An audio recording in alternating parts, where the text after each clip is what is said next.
Hi everyone, welcome to today's webinar on email marketing and social media. I'm Rachel Power, the small business editor of Business Zone, and here I've got Tamsin Fox Davies from Constant Contact. Hi Tamsin, Hello. how are you? Hi. I'm great, thank you. Excellent. And we've also got Jürgen Sundberg as well. How are you, Jürgen? Hello, how are you? Hi, we're great, thanks. Nice to meet you. Good. Well, we're looking forward to a really lively Q&A session this morning. We're also supposed to have Rich Brady, who is the founder of Recruit Packs. He's a small business owner. He may be joining us throughout the webinar too to answer some of your questions. We've been receiving a few questions in from social media and from Cover It Live in the past week or two. And so we're really keen to get cracking with those. First of all, how you actually ask new questions is you see the Cover It Live box underneath this screen. You can type your questions in there, click enter, we'll moderate them and pass them on to the panel.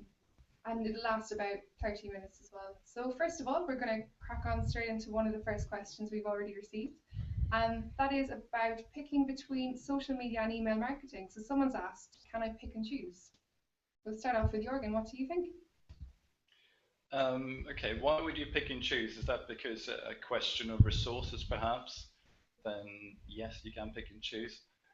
And I would probably, it depends on the industry you're in. If you're in a traditional industry, emails might be more important than social media. If you're targeting a younger demographic or consumer brand, you have a consumer brand, then I would say social media is potentially more useful.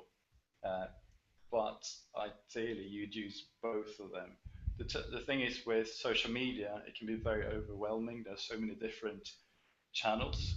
So I would pick maybe one or two social media channels and then of course do email marketing as well and try to cross-pollinate all those marketing efforts. And I think you should have success. What do you say, Tamsin? I would say I agree with you in large part. Where I disagree is that because I definitely think that both is best, because they do different jobs, right? Social media and email, there's different ways that people interact with them, and also they have different functions really.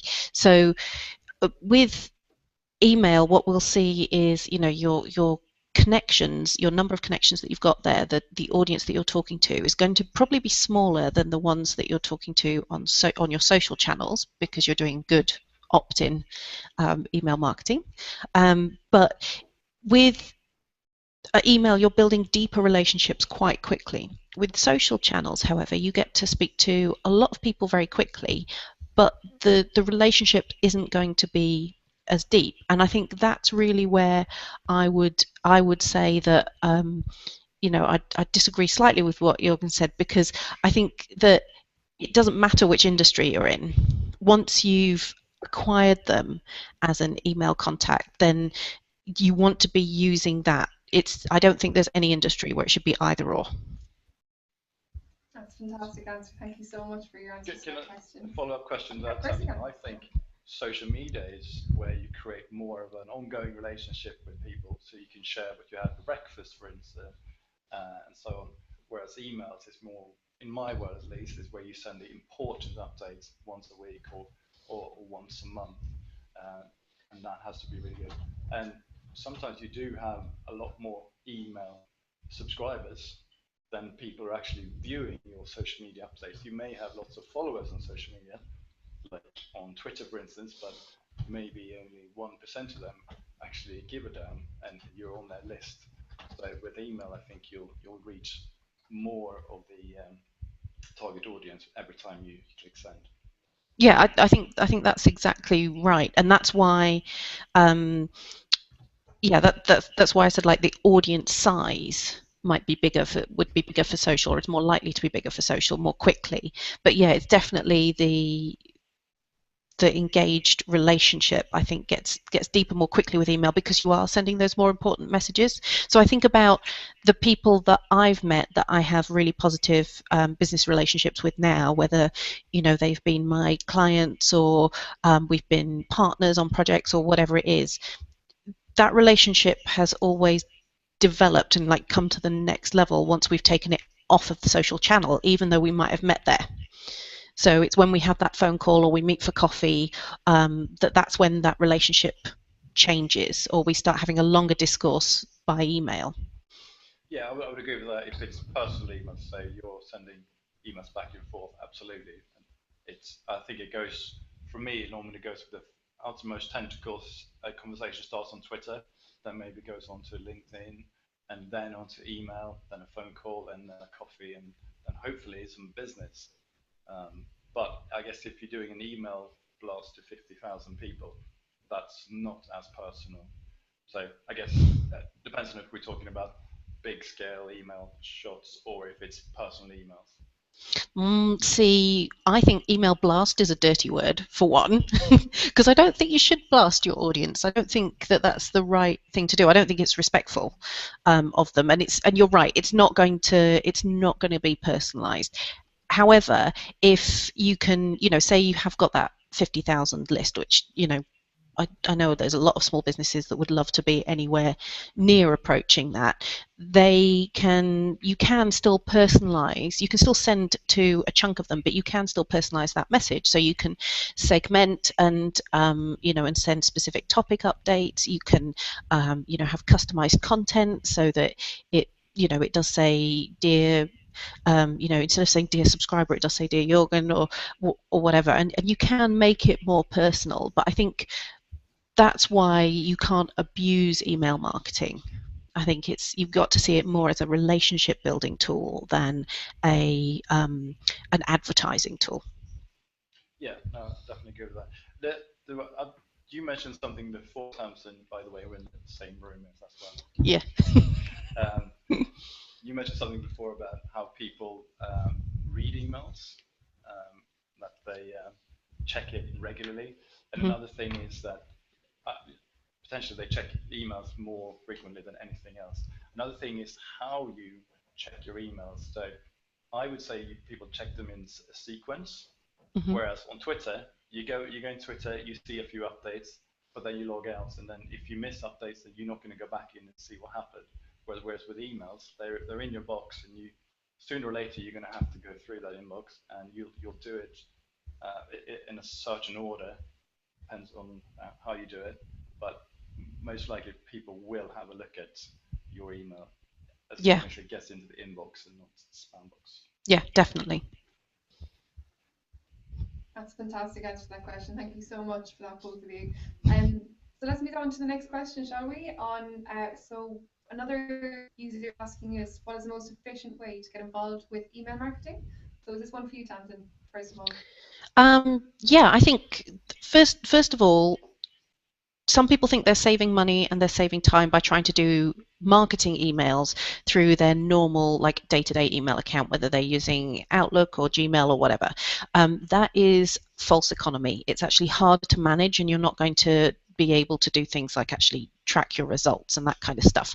So I say, first of all, start off with an ESP, an email service provider. So we are an ESP, and I would rather have you use one of our competitors than not use an ESP at all. So pick one that's right for you, and most of us offer slightly different things. So check it out, and just have a look. So when you've got your ESP sorted, when you've got your email service provider sorted, and there's ones that are very low cost and ones that are very expensive, which is why it's right, you've got to pick the right one for you. Make sure you've then got a plan to use it, because there's no point subscribing to something or buying something where you've only it's just sat there and you're not actually using anything. And it's going to be most time efficient if you figure out how often you want to be sending what kind of messages. You've got a template sorted, so you're not having to redesign it the whole time, and to really just keep it very simple. Don't get too complicated at the start, because you will find that if you're sending out simple short campaigns that have some good and useful and a decent call to action, if you're sending those out on a regular basis, and I would say regular includes once a month, but I would recommend a little bit more frequently, depending on the business, then you will start to see results from it.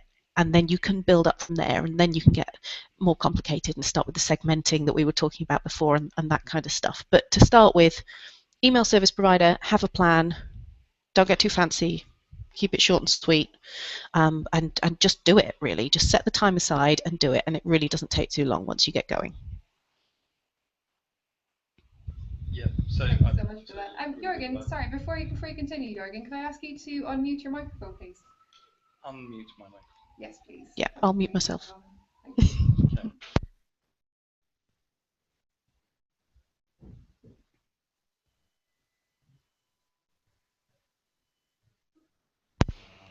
We're having some techno issues. Okay, am I muted now?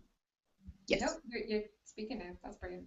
Okay, great. Yeah, so I would add to what Tamsin said. Yeah, definitely get a good email provider, a system that allows you to create a nice template to send regular campaigns, where you can also get some really good tracking in. So it's interesting to see who's opened your emails. For instance, we send a monthly email from Link Humans, and there's always 5 to 10 people who are the first people to open the email, but they're always the same people. They click on different links and so on, and that's a good opportunity. Like when someone's clicked on a few links and you can see that they're active, that's when you can then perhaps follow up with a phone call, because you know they're engaged. So use that on a regular basis.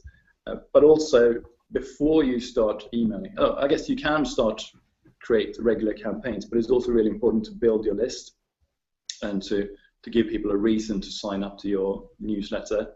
So if you are able to perhaps create what they call a lead magnet, just something simple about how the people that subscribe to your list can get better at their job, sort of a one-page hack document, perhaps 10 tips, this or that, and that gets lots of people signing up. But I would also say something about, yes, it's great to have the big email provider for your regular campaigns and so on, but when you send more individual emails, you can also use other tools. So there are tracking tools which plug into Outlook or to Gmail. There are CRM tools. There are also where you can put people into a database so you know who you're emailing. So it's not just from your email list, but you should also be tracking emails that you're sending individually from your organization, which is really good if you have a team of salespeople. Who's emailing whom, who's getting their emails opened, so that you can see that a prospect is opening an email 3 or 4 times. That's when you know they're considering what you have to sell, for instance. So there are those tools out there as well, which really complement the big players such as Constant Contact. Fantastic. And do you have anything to add to this, Tamsin, or should we move on to the next question? I'd say we do that. We do that. So we have our we sales have our staff sales staff when they're contacting potential customers, they will be making sure that they're going into our CRM system that we use and making notes about who they're contacting and that kind of thing. And so I think it is really important if you're in those kinds of relationships, if you're having those kinds of conversations. I think Jürgen's point about seeing, who is opening your email campaigns is a really, really good thing to look at. And then also who's actually clicking on specific bits within it. You can tell what people are most interested in by the links that they click on. And it's worth looking for tools that are integrated with each other as well. So, for example, we integrate with a whole bunch of different people, and it's worth when you're choosing tools to say, okay, well, I'm already using maybe this tool for my CRM or my accounting or whatever, and do the ESPs, the email service providers that I'm looking at, actually work with them? Are they able to work together? Because then you'll get that continuous tracking flow, and being able to do things like, for example, put campaign codes from Google Analytics into your email campaigns is a great idea, because then you can track where they're coming from within the email when they're going into your website, and then what action they take next there as well. Brilliant. Thank you so much for answering that one, Tamsin. Have you anything to add, Jürgen, or shall we move on to the next question? He's saying move on. That's brilliant. Thanks very much. So there's an interesting one next, and it's around whether you should keep it kind of more traditional and simplistic, or whether you should go for a viral approach to that, which is probably something you could do through social media or email marketing. So Which of you would like to answer this question? Oh, can I answer it Of to course. start with? Yeah. Partly because Jorgen's still having technical issues unmuting himself, but mainly because I hate the word viral. Hate it. Absolutely hate it. There was a guy, I remember I was watching, I think Dragon's Den just this week, just gone, and they said, we need to get more viral with our marketing, and it just made me all kind of like cringe because, oh yeah, our hashtag long live email. Yeah, I'm keeping talking. Um, and the thing is that people love this idea of viral, but it's really hard to actually make things go viral. And I think as well for small businesses, it's pretty unlikely because there's just so much out there. When viral marketing started being a thing, there were fewer people actually trying to use it as a tool. So what you want to think about is not in terms of having, you know, thousands and millions of people sharing your stuff, but just a handful of the right people who are potentially going to become your customers, because you don't need a viral campaign that has like 15 million views if you're a small business. You don't. What you need is you need your you know, your marketing campaign, whether it's on email, you know, whether it's a direct mail piece, like whatever it is, you just need to get that in front of the right people. And if you can have something where you're, you know, you're promoting the same thing by email and by social media and encouraging people to share it, your current customers to share it with people that they know that could be your potential customers. If you get 10 of them, that might be what you're looking for. You might be looking for 20, but you're unlikely to be looking for millions. So don't worry about viral, just worry about getting the recommendations and referrals that you want. It's a very sensible answer. Thank you so much for that, Tamsin. And Jorgen, do you have anything to add? Yes. So I would say, just as Tamsin says, I mean, I'm not sure really that email is the medium for going viral. Perhaps YouTube or Twitter somewhere would be a better place for that, whether we like the term or not.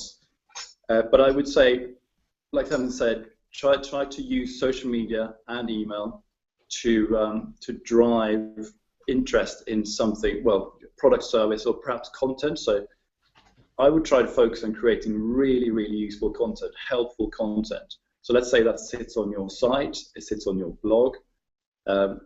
So emails and social media and other ways will be basically bringing people back to your site to consume that content and hopefully to share that content. And that content piece might, I mean, it's a very small outside chance, but it could go viral if it's super useful, or if it gets shared by, I don't know, Kim Kardashian or someone.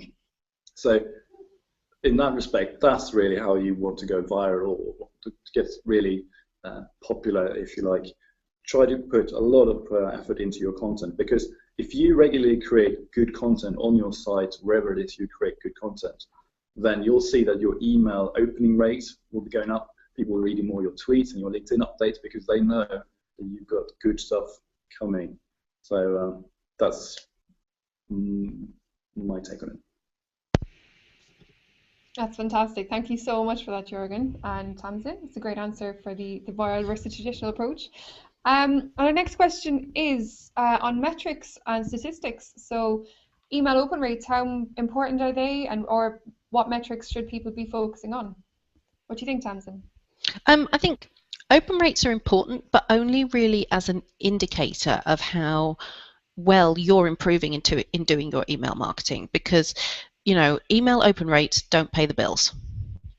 People taking action on the emails that you send them and doing the things that are going to move them closer to becoming your customer, that's actually going to help pay. That's where you're going to get sales.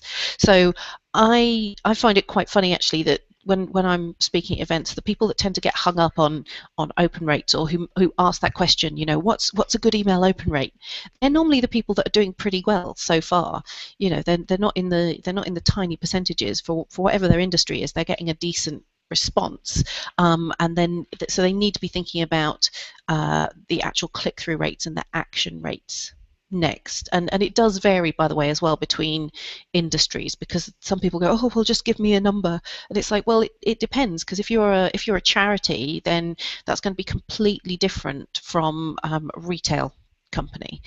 So there is a little bit of benchmark data out there. I would say if you want to have a look at that, do try and look for UK based benchmark data. If you sign up for a constant contact account, and when you do that, if you tell us which industry you're in, we benchmark you against our other customers that also self-identify as that industry as well. So that can help too. But but open rates aren't the be all and end all. You've got to look at getting actions. That's fantastic. Thanks so much, Tamsin. What do you think of this, Jürgen? I'll mute myself. There we go.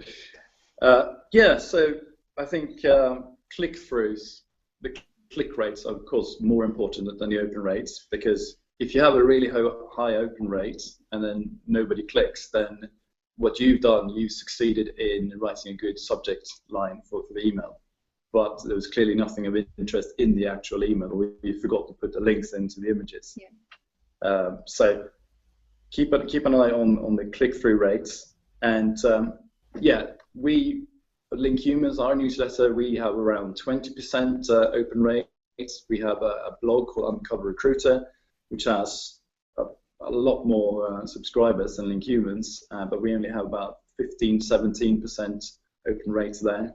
So that's a little bit harder. Yeah. But here's a trick to get your open rates up, or click-through rates, and that's to go through your database and to clean out the inactive users. Inactive subscribers. So people sign up to newsletters all the time because they see a fancy lead magnet, which they may or may not read, but they want it, they sign up, and then they might read a couple of emails, but sooner or later it might go straight into spam, or they just never check that email account, either the Gmail or it's a Hotmail account.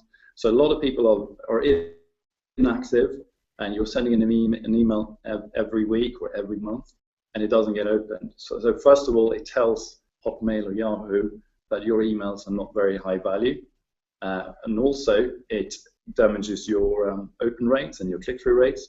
And third, if you are with a supplier, provider like Constant Contact, then they will charge you per subscriber, I believe. So if you have 10,000 subscribers, but 20% of them are inactive, I would suggest getting rid of those 2,000, and you'll come down to a lower price bracket. So keep the database nice and tidy. That's my advice. That's fantastic advice. Thank you so much for that, Jürgen. Excellent. And we've got one more kind of question that we've had previously before the webinar started, before we crack into the questions that people have been asking on the Cover It Live panel. So thank you all for your questions. So the last one is about writing engaging subject lines for emails and for social media. What do you think would help in this instance, Tamsin? Well, the first thing to mention is that the only job of the subject line is to get your email opened. That's all that it's there for. Okay. Now then, it has to obviously, then your content has a separate job to do. But so you've got to get the email opened. And what we like to talk about is the 222 principle, which if you've been to any of my events, then you may well have heard me talking about before. So the 222 principle goes as follows. You have 2 seconds to grab your reader's attention. People, as Jürgen said, people are scanning through their inbox, so it's got to be something that's compelling. So you've got 2 seconds to grab their attention. The first 2 words are the most important. People read the first 2 words, and then they decide whether they're going to even read the rest of the subject line. Instead of deleting it or just junking it for later, and then you've got to try and get them to take action today, even with the subject line. So it's a little bit of a clunky metaphor, but it's the 222 principle, and you will remember it. So, for example, the number of people where I get an email from them and the subject line is September newsletter just makes me want to weep and smack my head on the table, because A, I know it's September, thank you very much, and B, I know it's your newsletter. I signed up for the damn thing. So don't bother sending me that. However, if it says, latest offers, top tips on whatever, exclusive invitation, like free chocolate, okay, I'm much, much more interested. However, then what you have to do is you have to make sure that the content of the email actually relates to that subject line. So for example, if I get an email and it says free chocolate in the subject line, there sure as hell better be some free chocolate related to this. Otherwise, I am going to be a very, very unhappy girl, because I take these things very seriously and would count it as a personal affront to be teased with a free chocolate headline. So you have to make sure that it's relevant, and I have seen a little bit of an increase lately in less relevant subject lines, or subject lines that are very kind of tease-ish, but then they don't really answer the question that they pose, and I find that really annoying. So you want to make sure that it's good and it actually makes sense, and you don't want to make it too long either. So we did some tests of looking at open rates of some of the subject lines that our customers were using, and like 5 words is probably ideal. You don't want to go much longer than that, especially not now when you think about people are reading, that more than half of emails get opened on a mobile screen, and people are just scanning through, and the screen is small, so you want to make sure your subject line doesn't run off the end. So short, sweet, to the point, 2 seconds, 2 words, done to take action today. Brilliant advice. Thank you so much, Tamsin. Jürgen, do you have anything to add to this?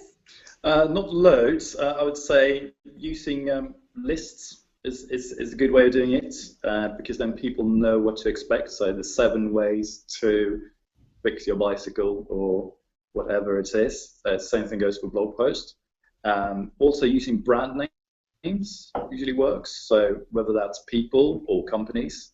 So let's say you are a small business owner, you have a small company, nobody really knows your brand, but if you have done some business with Coca-Cola or IBM, they're going to be very interested in looking at what they've been up to. So that's like brand awareness. Yeah. And also you can do, like when you write good blog posts, you can do a how-to subject line or the guide to, so that people understand that, okay, this is the problem it's going to solve. Hopefully that's a problem they want to solve. But you should have done that research before you wrote the subject line. And another random one, just anecdotally, we have a conference coming up end of this year, and when we sent out some emails to potential speakers from big brands, we had varying results of people replying to us. But we found that the best one was basically just writing subject line, "You belong on stage," and then talking about the conference in the email. So we had a few people come back to us and say, "We love that subject line." But that was basically the only reason I opened your email out of the hundreds of emails that come in every day. So if you can touch people in with something personal or something that's very pertinent, then I think you're onto a winner. And plug your conference. SM London Live, happening on the 11th of November, socialmedialondon.co.uk, hashtag SM London. Be there, be square. Brilliant, certainly sounds like a really interesting one, Jürgen. I might check it out, definitely. Yeah. And we've had loads of questions in on the Cover Live panel as well, which has been quite active, so thank you all for those. Are you ready to get started on a couple of those? Yes. Brilliant. So the first one we have is on costs. So it's from Michael. Thanks for your question, Michael. So Michael says he has £500 to invest in an email list or display advertising campaign. What would you get and why? I'm not sure about this. Do you want to answer it, Tamsin? Yeah, sure.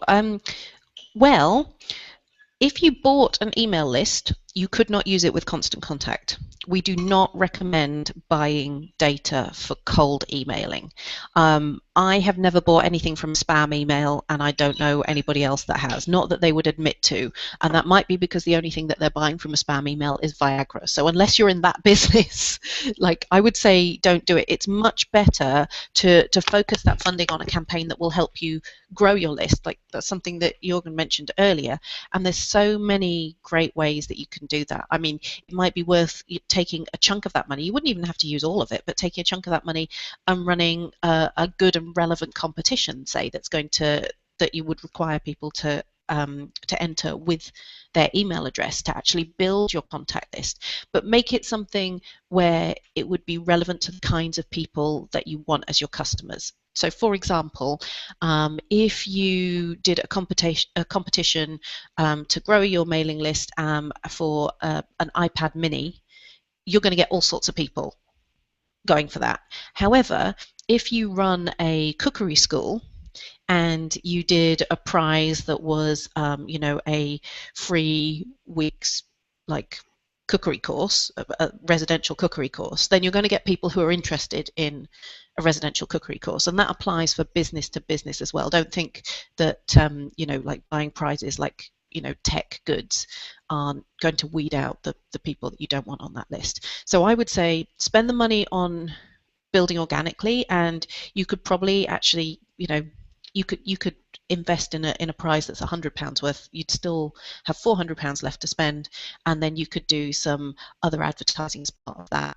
And if you are going to display was the alternative you mentioned, wasn't it? If you are going to do display, be very, very careful. Make sure it's very targeted. I'm not an expert in that area, but I know that you can waste a lot of money by accident if you're not careful. That's a brilliant answer to that. Thank you so much, Tamsin. That's great. And I've got another question here that might be a good one for you, Jürgen, actually. Could I just, or sorry, unless could I you just, want to, yeah, no worries. yeah, could I just add a couple of things on the previous one? I would, completely discourage buying a list, because that never works. And 10 people have already bought that list and send emails to all those people. So I think those emails probably be inactive by now anyway. For £500, you ought to invest in some really good content, which you can then spread out in different places. So that's a long-term effort.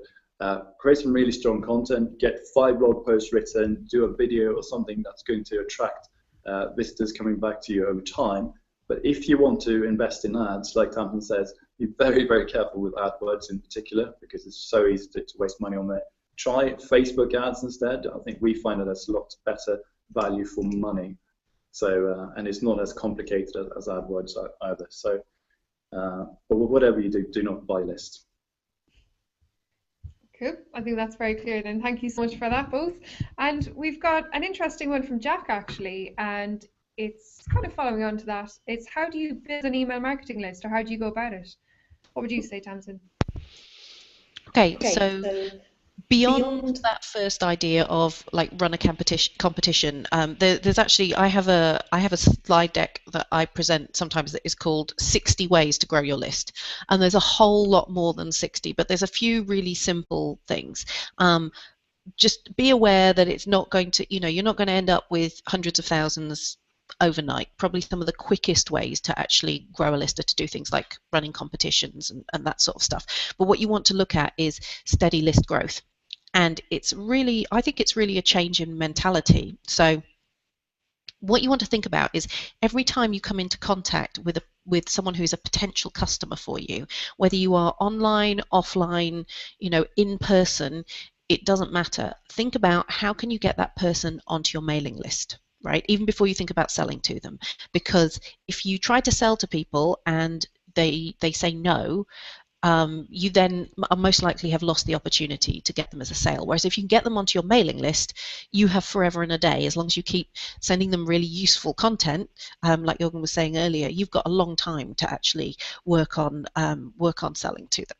So think about where all those touch points are. Something as simple as in your normal Outlook or Gmail signature, have a link to sign up for your newsletter there. Tell people what's in it for them, or let them know about the lead generation tool, the lead magnet that Jürgen mentioned earlier as well. So that could be something as simple as a money off voucher for that person's first purchase, or it could be a guide, a white paper, or a checklist. Anything like that.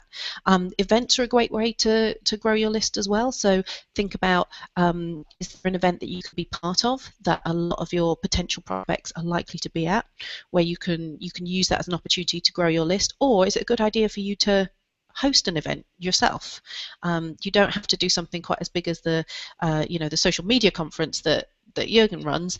Even something smaller on a more local basis or a more targeted basis will still get you a handful of people who are potentially good customers for you. So what I'd like you to do if you want to grow your mailing list is look at where do you come into contact with people and think about for every single one of those points, is it possible to turn that into somewhere that you can get them on your mailing list? So as an example, if you have a Twitter profile, you could put a link to your sign-up page in your Twitter bio. You can do that if you want to.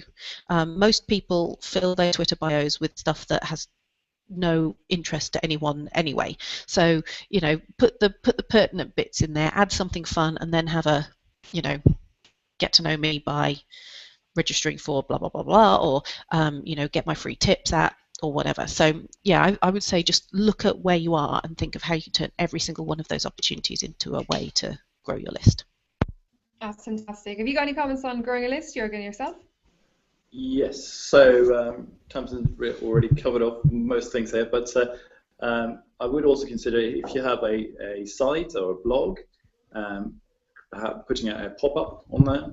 So pop-ups can be a little bit annoying, but if you use a pop-up that comes up after 30 seconds or when someone scrolls all the way to the bottom of a page, and it doesn't cover the whole page, so it just comes up in the bottom right-hand corner, for instance, and just says, like this content, sign up here for more, or it offers the lead magnets. That's a really powerful way of doing that because people are already consuming your content, so they probably want to stay on top of new things that you're putting out.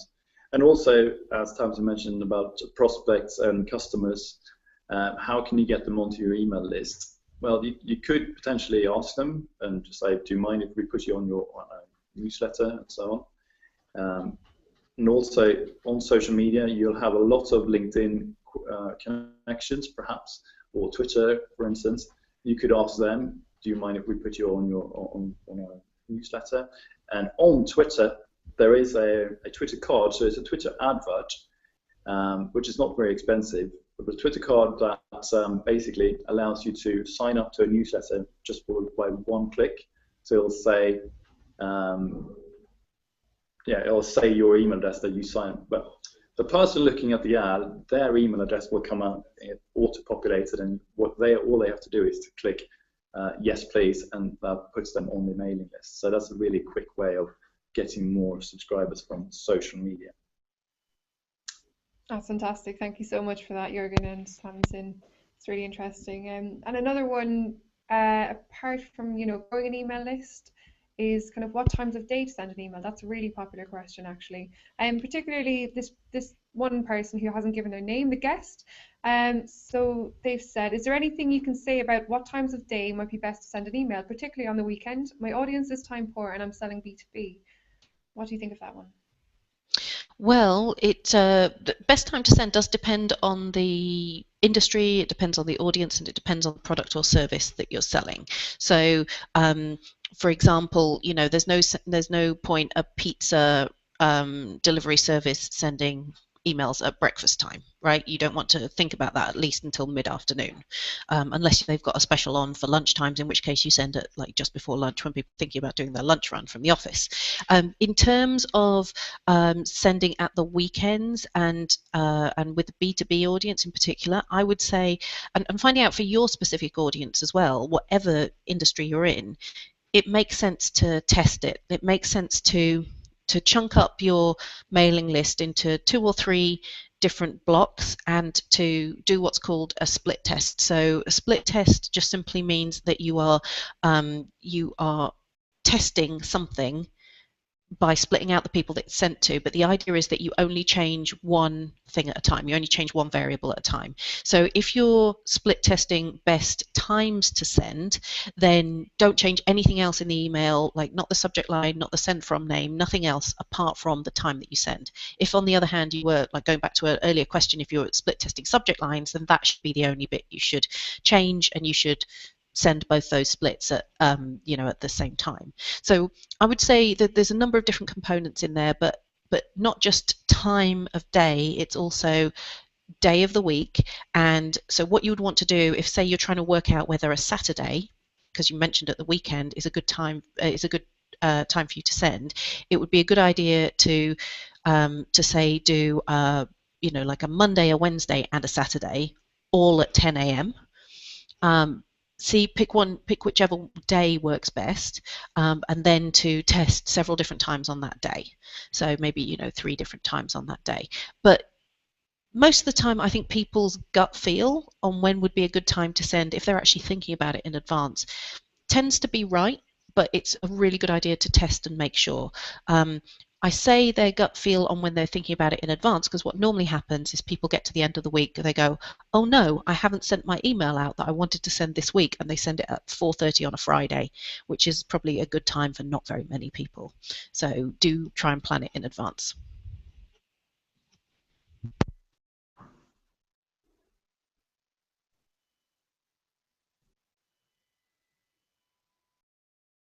I can't hear. But yeah, so did I just mute No, you're. my speaker? Right, yes, I would say, yeah, absolutely test and look at different days and all those things. But the irony is that we've tested a lot of different days and times in a day. And whenever we run tests, it comes up with new results. So it's very, very difficult to pin this down. And I think if you look at in the UK, B2B marketers, previously I read something about 2 p.m. on a Tuesday is the optimal time to send. But that, of course, means that everyone is sending their newsletter at 2 p.m. on a Tuesday. So there's also some reverse psychology involved there. So if everyone is sending on Tuesdays, then perhaps you should send it on Friday or on Sunday because there's less competition in the inboxes. So yeah, it comes down to testing and a little bit of luck sometimes as well, I think. Brilliant. That's a fantastic suggestion, actually. Thanks very much for that, Jürgen. And I have another question here from James. This is one of the last questions we're going to take. Unfortunately, it's kind of running out, coming up to that time now. And also special thanks to Rich Brady from Recruit Packs, who hasn't been on the panel with us today, but who has been answering questions in Cover It Live and been really active there. So thank you so much. But going back to Jane, it's one for you, Jürgen, I think, to start off with. So how can your social activity work with your email marketing? Oh, good question. Can you hear me? Mm-hmm. So how can it work? Yeah, so I think we have kind of covered this already, but I think emails should be sent on a regular basis, but not as regular as tweets, for instance. So regular emails ideally should be more of a roundup, so a weekly or a monthly roundup of what's going on with your business, with your product, services, and content, and so on. Whereas social media is more live updates. But every time you send an email campaign, you should also share it into social media, because people on social media, they might want a roundup because they haven't got time to look at all your tweets, so they'll happily look at just the one update. You can do basically the web version, browser version of your newsletter, just tweet that or put it on LinkedIn. We tend to put it everywhere we can. And you can also get stats, so you can see how people reach your newsletter via, not via inboxes, but via the internet, I guess. So that's how it should play together. And yeah, I mean, there are loads of ways of cross-pollinating as well. So on the newsletter, you should mention we have social media channels. Have a look at these.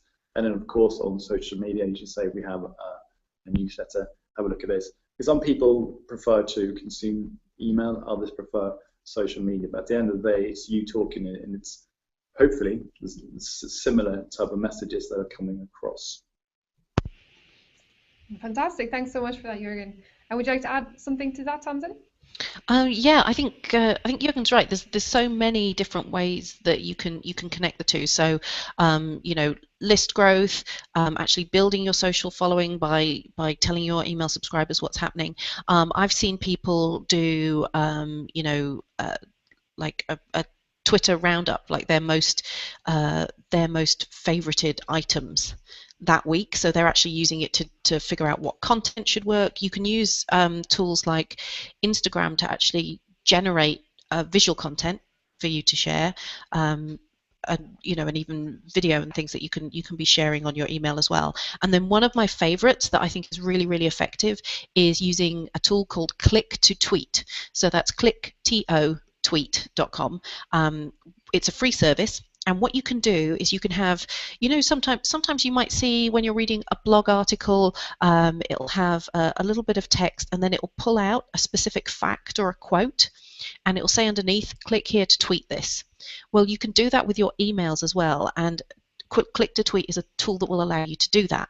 So what you're doing there is you're making it super, super easy for people to spread what you're saying in your emails through your social channels, and just not enough people do that. It takes only a couple of minutes to actually set up each one, but if you only had one of those in every newsletter that you sent out, that was just something that they could click to tweet. It's because it's a really simple action that people can take, and if you hold their hand and lead them through it, they will do that, and then you will expand your reach.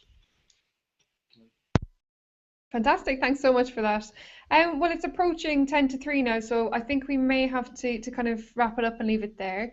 But thanks again to Recruit Packs, who's been commenting on our current live feed. We've also had some really nice comments from people about your orchid, Tamsin, in the background. So they've been admiring the picture as well in the meantime. But yeah, we've had so many comments and questions. Sorry we couldn't get to all of them. We'll try to answer them maybe in a later article following this. And yeah, just want to say thank you to my two wonderful panelists. You've been fantastic. And was that Jürgen showing off the picture there? Yeah. And the hashtag, yeah. If you've got any follow-up questions, use the hashtag #LongLiveEmail. Jürgen and I are both very active on Twitter. We'd be happy to do that. And hi to Rich, and thank you very much for helping to answer questions in the chat as well. Yeah, that's brilliant. Thank you. I'm going to start. If you know anyone joining the Army, Navy, or the Air Force, then get them to get in touch with Rich at Recruit Packs, because that's basically what they provide, everything new recruits need. So it's got less to do with recruiting, in that sense, more about the people who have been recruited. So I think it's a great service. So shame you couldn't join us today, Rich. Yeah, we've missed you, Rich. Thank you so much again, everyone, and thanks to both of you. And we shall speak to you later. Have a great day. Bye.